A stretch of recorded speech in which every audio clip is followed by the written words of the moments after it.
Yes, yes, yes. How is everybody doing? Welcome back to the You Better Take Yourself podcast. My name is John, and I am the host of this podcast, where we help people who are trying to break into tech or are already in tech try to advance their careers. And we're just going to learn together because if you don't know my story, I'm fairly new in tech as well. I just want to continue to learn, continue to climb up the ladder, continue to learn new aspects and fields of technology. That's the main reason why I created this podcast, as well as try to get more information out to other people who are trying to get into this industry. So today's topic is going to be the interview process of getting to a tech job. Because if you haven't really had a technical interview or had an interview for, let's just say, software engineer, a UX designer, QA, anything like that, it's going to be definitely different from your usual interviews. For instance, I had a few sales jobs in the past, and also work customer service, and it's kind of like a one and done type of situation where you have an interview with a manager or whoever that is. You talk for 30 minutes an hour, and it kind of lets you know either right there or a couple of days later if you got the job or not. Um, and with tech, is definitely different. It's a much longer process. My process itself was like around a month. There's so many different layers and so many different stages that you have to go through before you can actually see if you got the job or not. So that's kind of what I want to talk about today, because this is something I didn't know. I wasn't prepared for when I first started applying to tech jobs. More than a year ago. So first, the first part of this episode, I just want to talk about, like I said, the interview process. What kind of things you should expect, and what you should be, prepared for. So the first thing is going to be called the initial screening. So this is just a screen by a hiring manager. Um, that they're just going to try to get to know you better, see if you're the best fit for this job. So they'll kind of ask you questions like, what's your experience? Um, you know, what type of things you did in the past? What job you're working at currently right now? They just want to get a good feel of, one, if you're a real person. Two, if your vibe and your personality kind of fits the job role.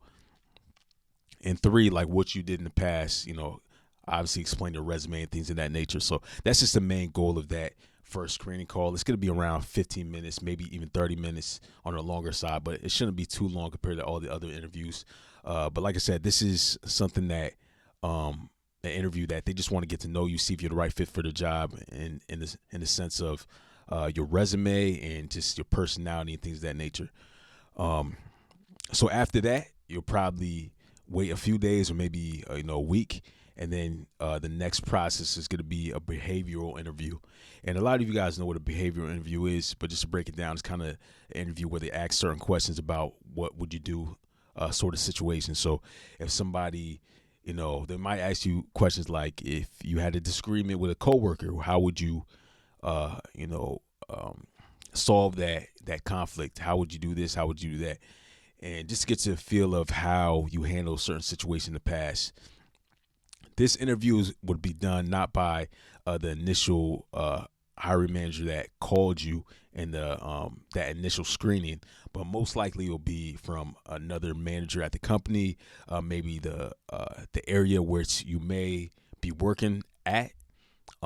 If you do get that job, so it's going to be of a more uh, precise person that's going to be interviewing you, and they're going to know a lot more about what your job title is and what you actually do, because they're going to be working directly with you if you get that job. With the initial screen, they don't really work directly with. Most of the time, they don't work directly with, engineers and UX designers and stuff like that. So if you bring up a lot of technical, uh, vocabulary in that first initial screening, they may not even really be too much familiar with that. Like I said, it all varies. It's not like completely they don't know, but I'm just saying, uh, you know, most of the time, they just want to know for that initial screening, the type of person you are, if you're a right fit for the job, and just kind of explain the resume.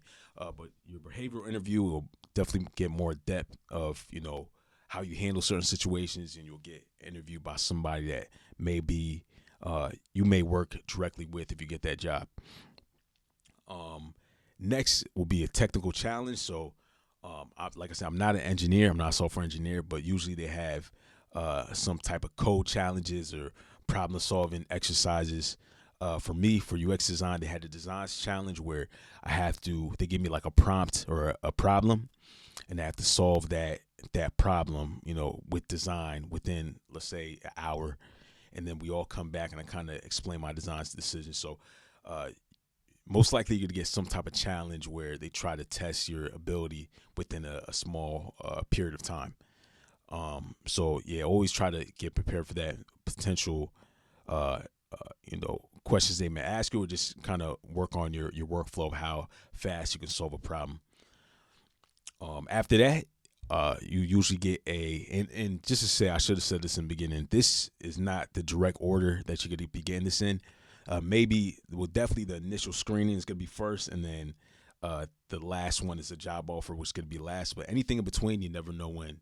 All depends on the company of how they kind of order it. But for the next one, portfolio review. So they always ask you about your portfolio, the your type of projects on your portfolio, how you solved it. Usually people have a portfolio on your website, but usually in a interview they ask you to present your portfolio with a slideshow. So always make sure you have a slideshow just to make it a lot more easier for just going through when they ask you for that portfolio review. So yeah, like I said, so you'll have however many case studies you have in your portfolio, kind of go through that, go through your whole entire process, and probably gonna you're probably gonna open up the field, and they're gonna have some questions for you about your portfolio. So just be prepared for that. Um, After that, you may meet with a lot of people on the team. This could be, your potential, like I said, coworkers that you're gonna be working with on a day-to-day basis, managers, people from, HR, or people like other PMs or anything like that. Just gonna be some high stakeholders that have a big say of who gets hired. So you're gonna speak with those people, and usually they're just gonna ask you, simple questions, try to get you know you better, and just kind of quiz you on your knowledge. So after that, usually comes, if you get the job or not. So you'll get a job offer. They'll call you first. Say, we would like to hire you. They might at that point give you a salary range. If not, they'll probably send you an email, give you the salary which they hope that you will accept. But obviously, some people always like to negotiate, try to get something more as well. So that final step will be the job offer, and if you did or did not get the job. So that's a little breakdown of what kind of to expect in this whole interview process. Like I said, I was shocked. I didn't really was prepared for all the stuff, the interview process I had to go through, just because I didn't come from that background. So that's why I want to tell you guys who are trying to break into tech to always be prepared to have a semi-long interview process with a whole bunch of different levels and stages. The next thing I want to talk about is preparing for these interviews. So I wrote down a couple tips to help you prepare for these interviews. Hopefully, give you the best chance of actually nailing these interviews and getting that job. The first one is know the company you're applying to. So every job that you apply to, any interview that you get, make sure you go on their website, look through everything, look through their co-founders, look through their mission statement, look through everything, the job description, everything. Just know that website and know the company from like the back of your hand. It's very important because it's really gonna make you stand out. Because it's gonna let them know that this isn't just a job that you just applied for just to get a job. This is something that you actually really have passion for, and actually like the company values and intrigued by the company, and you really want to work there. So always go on the website, look through all the information, get that in your head. Just to give you a little example of how important this is.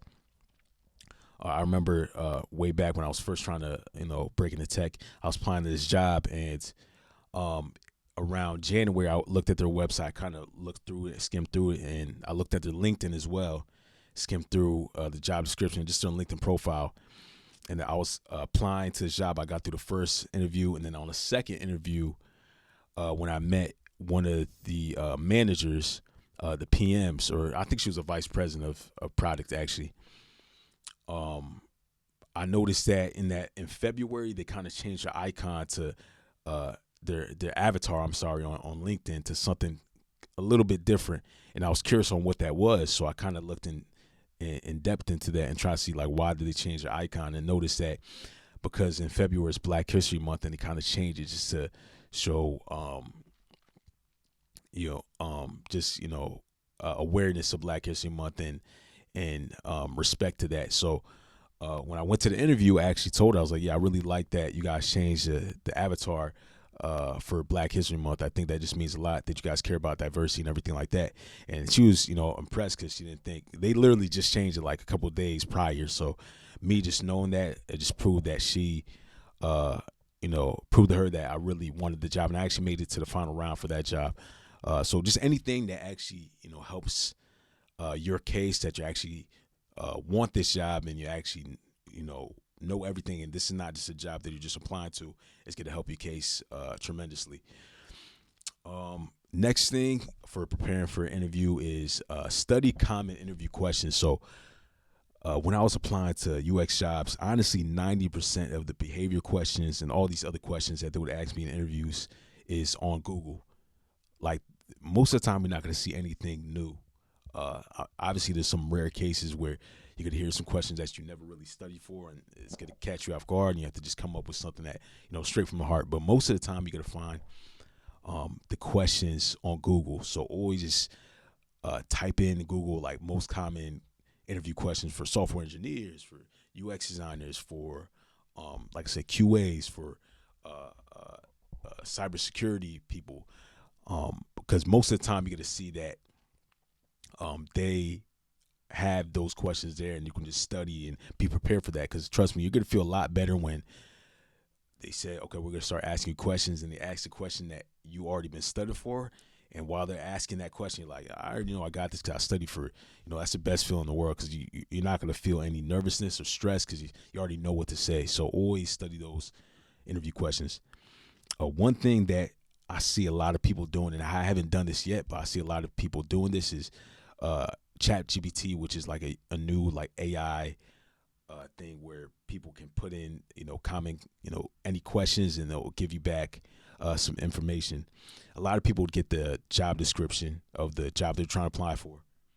They would copy it and they would paste it in ChatGPT, and they would say to ChatGPT, give me 20 questions that you may ask with this job description, and they'll list out all the questions, and you could just read off that, and that could really help you a lot, because most of the time that job description is going to come up in these interviews. So that's just something that you guys can definitely try out, and let me know how that is. I know it worked for a lot of people, so definitely check and see if that works. Let's see. And the second one, definitely if you know the interviewer beforehand, definitely try to study them, look at their LinkedIn profile, and get any information. A lot of times when you apply to jobs on LinkedIn, you'll see the hiring manager there. You'll see their LinkedIn, their profile picture, anything like that. So always take advantage of that. Try to get as much information as you can. Just like I said, to work for your benefit.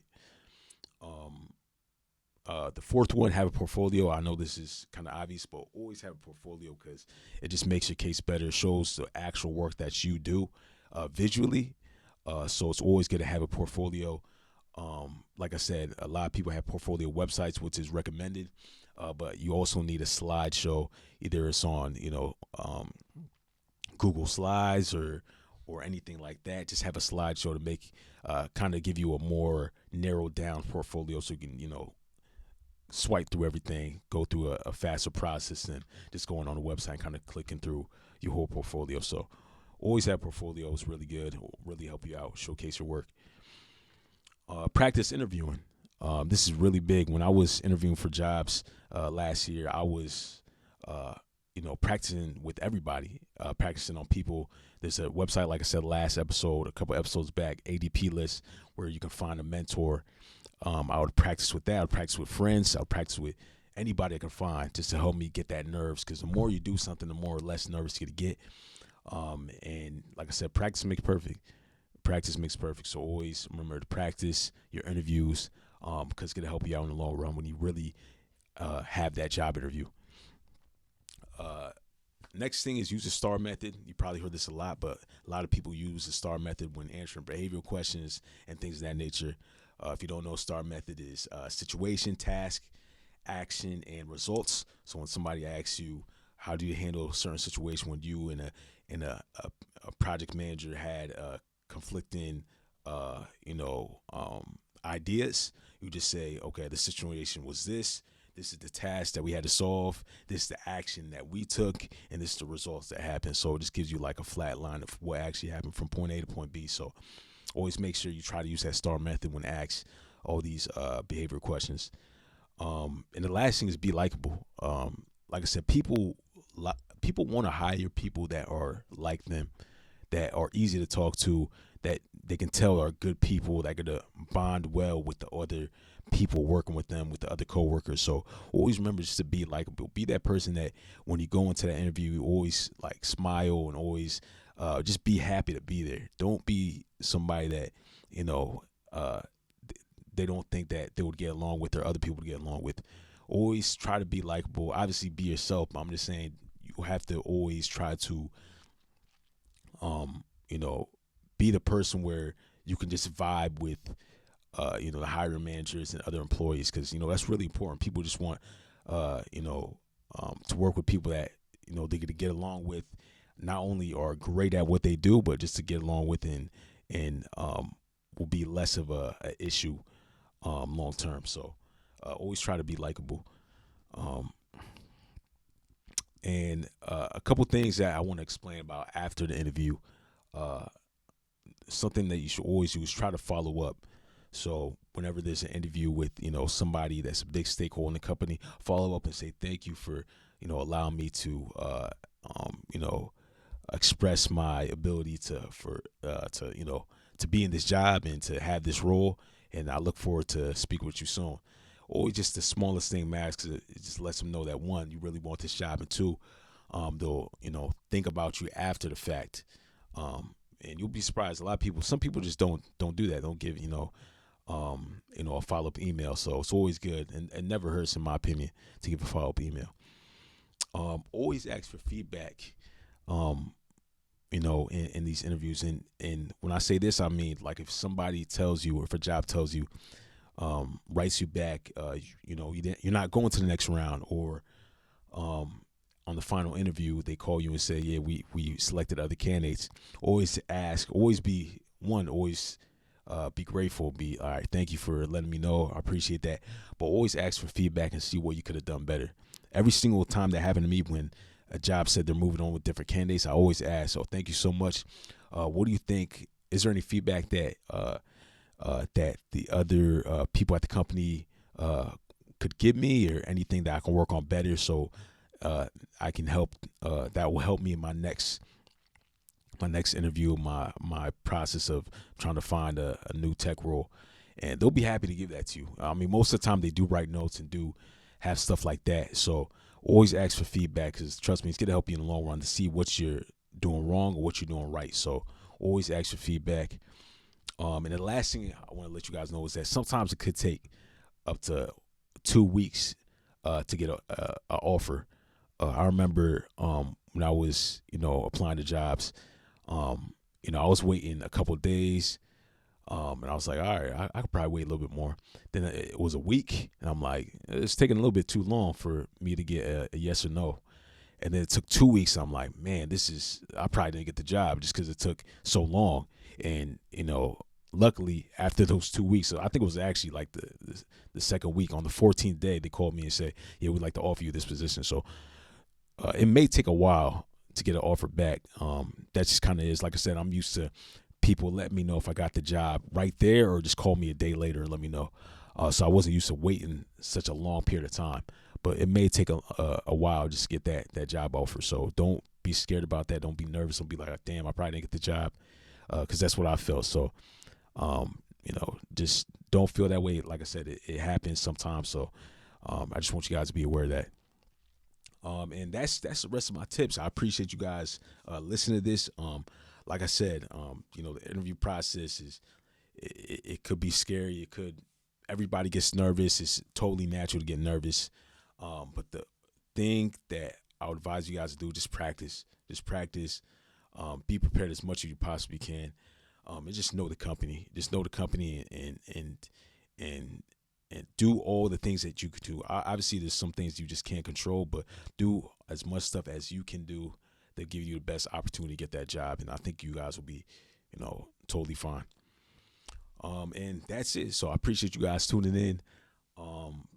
Like I said, if you have any other ideas of any topics you want me to talk about, put it in the chat. I think this is going on YouTube. You can email me as well. I think I'll have my email linked. And just get back to me. And like I said, I enjoy doing this. I enjoy speaking to you guys and helping you guys,